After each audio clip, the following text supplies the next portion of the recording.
The snow had a way of swallowing sound, muffling the city until even pain felt quieter, and on that morning it wrapped the park in a cold, white silence that felt like an ending. He had $5 left in his pocket, the last crumpled bill from a life that once held purpose, brotherhood, and certainty. Now all he had was a worn uniform jacket, a body stitched together by old injuries, and a past that refused to stay buried. He did not come to the park to save anyone. He came there because he had nowhere else to go. And yet, in the middle of that frozen stillness, a broken girl, a trembling dog, and a handwritten sign changed everything he thought he knew about survival. Before the story goes any further, if you believe in kindness, second chances, and the quiet power of doing the right thing when no one is watching, take a moment to like this video, share it with someone who needs hope, leave a comment, and subscribe to the channel. Stories like this exist because people still believe that compassion matters.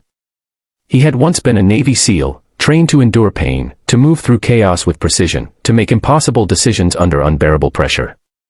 He had survived deserts and oceans, ambushes and explosions, watched brothers fall and carried their weight long after the missions ended. When he came home, the world expected him to simply fit back in, to smile, to move on. But war does not loosen its grip just because the uniform comes off. The nights were the worst, filled with memories that arrived without warning, sounds that were not there, faces that would never age. Work came and went. Relationships faded. Pride kept him from asking for help until pride was all he had left. That winter, the money ran out. The apartment was gone. The phone stopped ringing. He learned which shelters were full and which were dangerous, which streets were quieter at night, and how to make a coffee last as long as possible. The city did not notice him anymore, and most days, he tried not to notice himself. That morning, his last $5 burned in his pocket, not because it could buy much, but because it represented the end of options. A cheap sandwich or a bus ride somewhere warmer were the only logical choices. He chose neither. He saw her sitting near the iron fence, shoulders hunched, hair damp with melting snow, holding onto a German shepherd as if letting go would cause the world to split apart. The dog was thin, its ribs faintly visible beneath dark fur-dusted white. A piece of cardboard hung from its neck, the words written unevenly as if the hand that made them had been shaking. $5 for sale. The girl could not have been more than 24, though hardship had added years to her face. Her eyes were red, not just from the cold, but from something deeper, something that had been crying for days. People passed without stopping. Some glanced and looked away. Others tightened their coats and walked faster. He did not know why he stopped. Maybe it was training, the instinct to assess a situation, to notice details others ignored. Maybe it was the dog's posture, alert yet protective, placing its body between the girl and the world.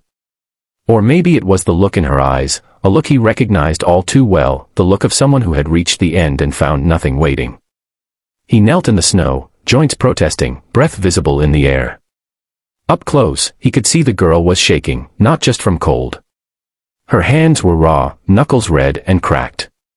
The dog leaned into her, steady, loyal, the kind of loyalty he remembered from men who would have followed him anywhere. The cardboard sign explained everything and nothing at once.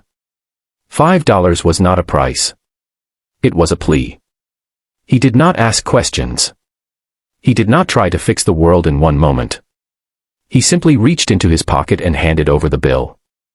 It felt heavier than it should have, as if it carried all the weight of his past and whatever future remained. The girl's eyes widened, confusion crossing her face. She held onto the dog tighter, as if expecting him to change his mind. When he gently took the sign off the dog's neck and pressed the bill into her hand, something inside him shifted. It was not victory or relief. It was recognition. The dog moved toward him without fear, sniffing his gloved hand, then sitting beside him as if a decision had been made. He felt the warmth of its body through the cold, steady and alive.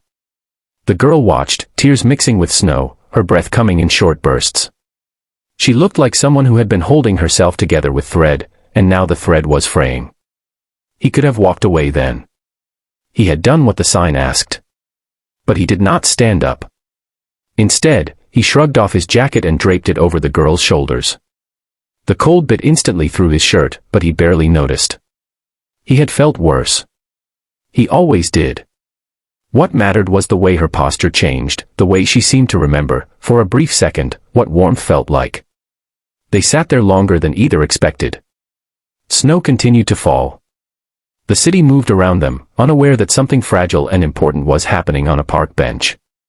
He learned, not through words but through presence, that she had lost her family in pieces, that the dog had been her last anchor, the reason she woke up each morning.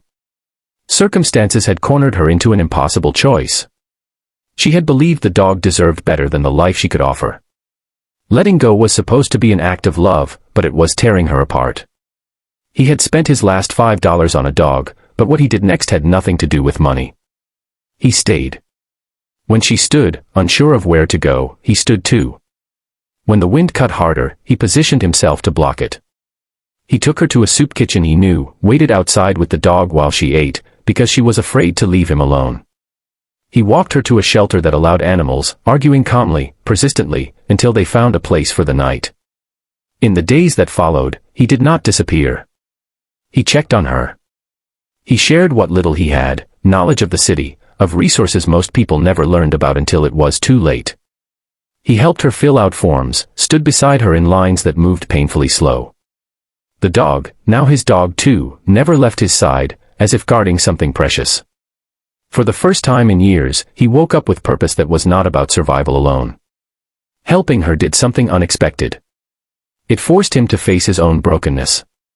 He began attending a veterans outreach center he had avoided for years, walking in with the dog at his heel. The counselors saw what he had hidden, not weakness, but exhaustion. They connected him with support, with men who spoke his language, who understood the weight of silence. Healing did not arrive all at once. It arrived in small, stubborn steps. The girl began to change as well. With stability came color in her face, steadiness in her hands.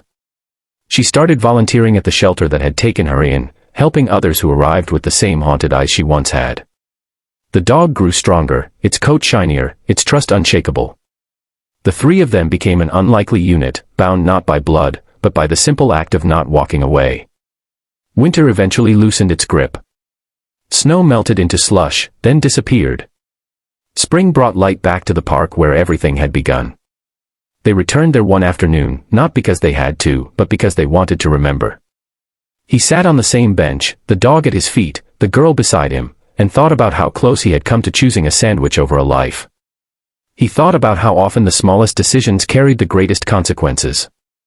If this story is touching your heart right now, if you feel that quiet ache of hope mixed with sadness, please take a moment to like this video, share it, and subscribe. Your engagement helps stories like this reach people who may be standing at the edge, believing no one sees them. Years later, people would ask him what saved him. Some expected him to say discipline, or therapy, or faith. He would think of the park, the snow, the cardboard sign, and the girl who believed she had nothing left to give. He would think of a dog that trusted a stranger with its life. And he would know the truth was simpler and harder to accept. He was saved by choosing compassion when he had nothing left. Before this story ends, I want to ask you something personal. If this journey meant something to you, if it reminded you that one small act can rewrite an entire future, please leave a comment below. Even a single word matters more than you think. The world did not change overnight. Pain did not vanish. But something fundamental shifted. A man who thought he was finished found a reason to keep going.